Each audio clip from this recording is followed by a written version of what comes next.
Navy police में कैसे भर्ती होते हैं सर, नेवल पुलिस हम कैसे बन सकते हैं, नेवी पुलिस की जॉब्स आई हुई है, नेवी पुलिस के ऊपर बता दे, वीडियो बना दे, हमारा कद कितना होना चाहिए, हमारी तालीम कितनी होनी चाहिए, हम कैसे कामयाब हो सकते हैं नेवी पुलिस में, क्या नेवी पुलिस में लड़कियां भी आ सकती हैं, नेवी पुलिस के ऊपर वीडियो बनाएं प्लीज़। बहुत से आपके कमेंट्स आ रहे थे जी नेवल पुलिस में आप किस तरह से भर्ती हो सकते हो। आज की मेरी वीडियो, मैं हूं रज़ा बुखारी और आप देख रहे हैं बुखारी स्पीक्स यूट्यूब चैनल। तो व्यूअर्स, इस चैनल पर मैं आपके लिए सर्विस ओरिएंटेड वीडियोज़ बनाता हूँ जिसमें मैं आपको बताता हूं कि आपने किस तरह से कामयाब होना है और अपनी लाइफ गुजारनी है।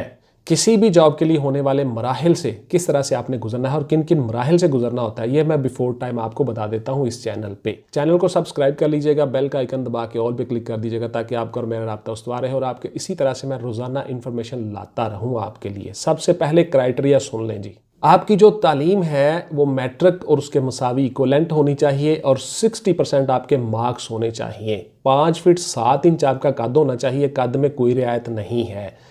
आपकी चेस्ट जो है वो 32 साढ़े 33 इंच होनी चाहिए, एक्सपेंड करके 33.5 इंच यानी 1.5 इंच का फैलाव होना चाहिए आपकी चेस्ट का। गर्ल्स इसमें हिस्सा नहीं ले सकती, पाकिस्तानी मर्द शहरी हों हिस्सा ले सकते हैं। गैर शादीशुदा, अज़दवाजी हैसियत आपकी गैर शादीशुदा नहीं, यानी मार्शल स्टेटस आपका जो है वो गैर शादीशुदा होना चाहिए। 6/6 आपकी नज़र होनी चाहिए विद और विदाउट ग्लासेस, ठीक है जी। उसके बाद बॉडी मास इंडेक्स के मुताबिक आपका वजन होना चाहिए, यानी कद के मुताबिक आपका वजन होने चाहिए। डॉक्टर्स के पास ये बहुत से चार्ट्स वगैरह लगे होते हैं, आप DHQ में से पता कर सकते हैं, CMH में से पता कर सकते हैं। बहुत से बच्चे आप में से सवाल करते हैं कि सर मेरा वजन थोड़ा ज़्यादा है, फलां है, तो आपको मैं कहता होता हूँ कि I am not a doctor, आप वहीं से पता कर सकते हो CMH से या DHQ से। क्या इसमें अकलियतें अप्लाई कर सकते हैं? बिल्कुल जी, आप कर सकते हो। DC ऑफिस से आपको एक सर्टिफिकेट मिलता है, अकलियती सर्टिफिकेट, माइनॉरिटीज़ सर्टिफाइड आप लोग हों, आप अप्लाई कर सकते हो।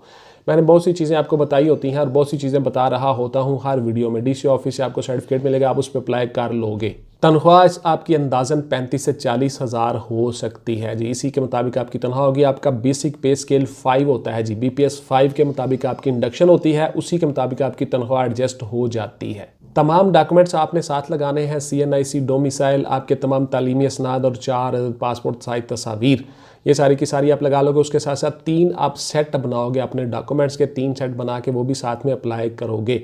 इस तरह से आप इंटरव्यू के दौरान असल सारे डॉक्यूमेंट्स और वो कॉपीज़ जो हैं वो साथ लेकर जाओगे। हो सकता है वहाँ से आपकी ज़रूरत पड़े, बल्कि डिपार्टमेंट ने खुद से इंस्ट्रक्शंस दी होती हैं कि आप लेके आओ ये सारी चीज़ें। अगर आप सेलेक्ट हो जाते हो तो आपके असल डॉक्यूमेंट्स उन्होंने रख लेने होते हैं। उसके बाद फिर अगर आप रिजेक्ट हो जाते हो तो उन डॉक्यूमेंट्स की बैक साइड पर उन्होंने स्टैंप लगा के आपको वापस करना होता है, इसलिए ये साथ ले जाना बहुत ज़रूरी होता है जी। आपको मराहत बहुत ज़्यादा अच्छी मिलती हैं जी, इसमें आपका खाना फ्री होता है, रिहाइश फ्री होती है। जब आपकी शादी हो जाती है बाद में तो आपकी फैमिली की रिहाइश मिलती है, आपको आपके बच्चों की तालीम होती है। उसके बाद में आपके नेवल स्कूल्स में आपके बच्चे पढ़ते हैं। बैरून मुल्क सफ़र और रेलवे के सफ़र में आपको 50% रियायत होती है। आपको बैरून मुल्क कोर्सेज करने का मौका मिलता है, बहुत से मुल्क में आप फिरते हो। उसके साथ साथ फिर आपकी हर चीज़ गवर्नमेंट की लाइबिलिटी बन जाती है।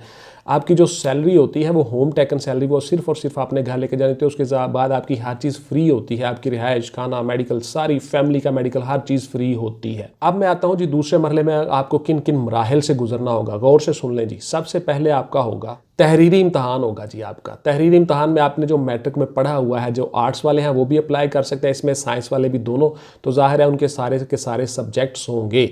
आपकी जनरल साइंस है, physics, chemistry, bio, English, math, Urdu, Islamic studies, पाक स्टडीज़, जनरल नॉलेज, तमाम चीज़ें इसमें आएंगी और जनरल नॉलेज के क्वेश्चंस भी आएंगे। जनरल नॉलेज और करंट अफेयर इसका लाजमी हिस्सा है जी। आपके एकेडमिक्स और जनरल नॉलेज, करंट अफेयर, ये सारे के सारे आपके टेस्ट आ जाएंगे। तहरीरी इम्तहान, तहरीरी इम्तहान में जो बंदे पास हो जाएंगे, जो बच्चे क्लियर हो जाएंगे, उन सबको अगले मरहले में बुला लिया जाएगा।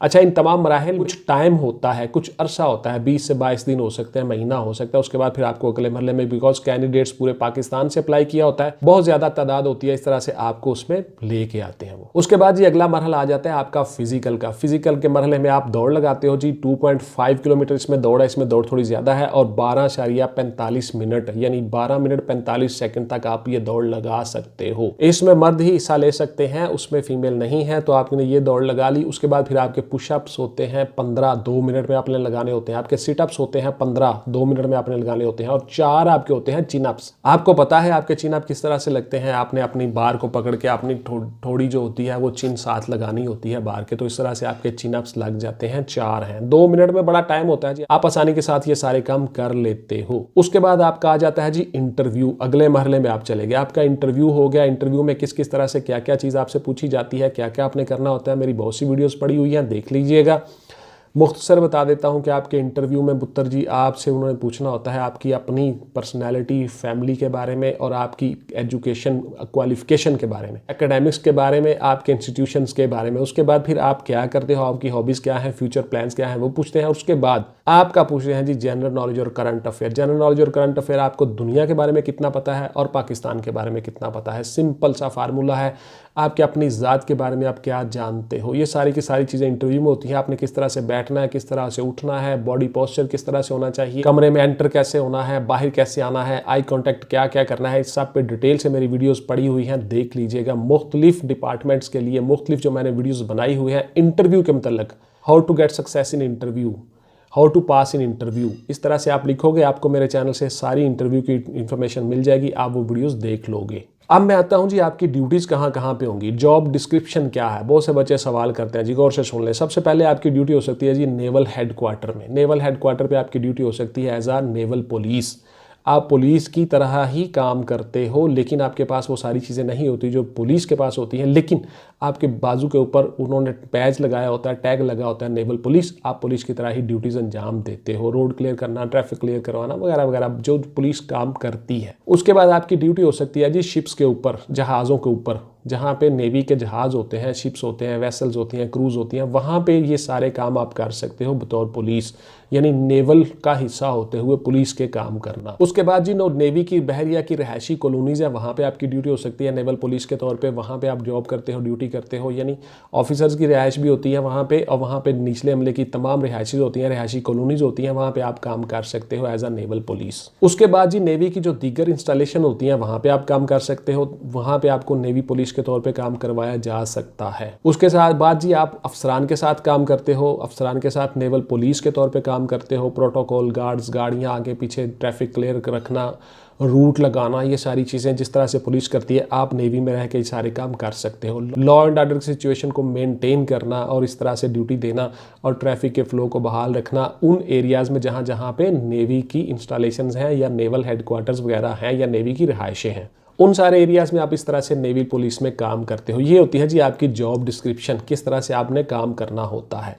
अब आपके जो मोस्ट कॉमन क्वेश्चंस होते हैं मैं उनकी तरफ आता हूँ। मेरी उम्र 1 साल ज़्यादा है तो क्या मैं अप्लाई कर सकता हूँ? तो देखिए जनरल एज रिलैक्सेशन रूल जो है उसके मुताबिक 1 साल ज़्यादा आपकी हो सकती है, बिकॉज वहाँ पे फाटा है जी, उसके बाद एजेंसीज़ हैं, उसके बाद बलूचिस्तान है, उसके बाद सिंध के कुछ एरियाज़ हैं, गिलगित बल्तिस्तान के कुछ एरियाज़ हैं, AJK है आज़ाद जम्मू एंड कश्मीर, उसके बाद फाटा है, उसके बाद पाटा है। इन सब के जो एरियाज़ हैं उन डिफाइंड हैं रूल्स के मुताबिक, वह उन सबको 1 साल की रियायत है। उसके साथ साथ जो शहदा के बच्चे होते हैं या इन सर्विंग पर्सोनेल्स के बच्चे होते हैं उन सबको भी 1 साल की रियायत होती है। तो आप अगर उस कैटेगरी में आते हो तो आपको 1 साल की रियायत हो सकती है, अदरवाइज नहीं है जी। मैं शहीद का बेटा हूं तो क्या मेरी उम्र में मुझे रियायत मिल सकती है? बिल्कुल आपको मिलेगी जी रियायत, आपके लिए ड्यू है रियायत एज की। मेरा कद आधी इंची कम है, 0.5 इंच कम है, तो क्या मैं अप्लाई कर सकता हूँ? बिल्कुल नहीं कर सकते जी, इसमें कद की कोई रियायत नहीं है। 5 फीट 7 इंच स्ट्रिक्टली आपका कद होना चाहिए। मेरा वजन कम है जी BMI से, तो क्या मैं अप्लाई कर सकता हूँ? मैं थोड़ा थिन हूँ, पतला हूँ, स्मार्ट हूँ, लेकिन मेरी चेस्ट पूरी है।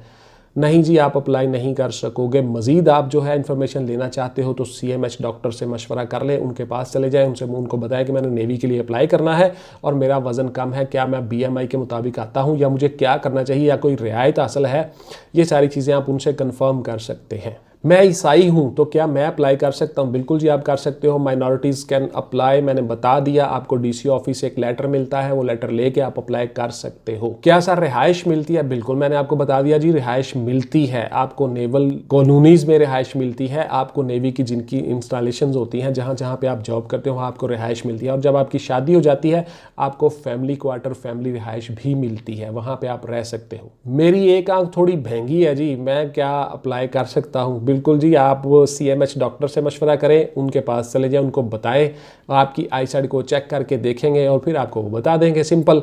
I am not a doctor, I am not expert, मैं कोई आई स्पेशलिस्ट नहीं हूँ, इसलिए मुझे इन चीज़ों का नहीं पता। आप डॉक्टर से मशवरा करें। तो इस तरह से आप नेवी में नेवल पुलिस के तौर पे आ जाते हो। इसके बाद फिर आपका मोस्ट कॉमन क्वेश्चन होता है कि क्या सर मैं नेवी पुलिस से डिस्ट्रिक्ट पुलिस में आ सकता हूँ, यानी पुलिस में आके काम कर सकता हूँ? बिल्कुल नहीं जी। हाँ, अलबत्ता आप जब नेवी से रिटायर्ड हो जाओगे फिर आप वापस आके ज़िले में डिस्ट्रिक्ट पुलिस में भर्ती होते हो, वहाँ आपकी वैकेंसीज होती हैं, कोटा होता है, उसमें आपको काम करवाया जा सकता है, बिकॉज आपका साहब एक्सपीरियंस हो जाता है। उस एक्सपीरियंस की बेस पे आप नेवी से पेंशन लेते हो और इधर आके पुलिस में भी भर्ती हो सकते हो, वो आप जॉब कर सकते हो। इस तरह से आप दौरान जॉब ट्रांसफ़र हो के नेवी से पुलिस में नहीं आ सकते।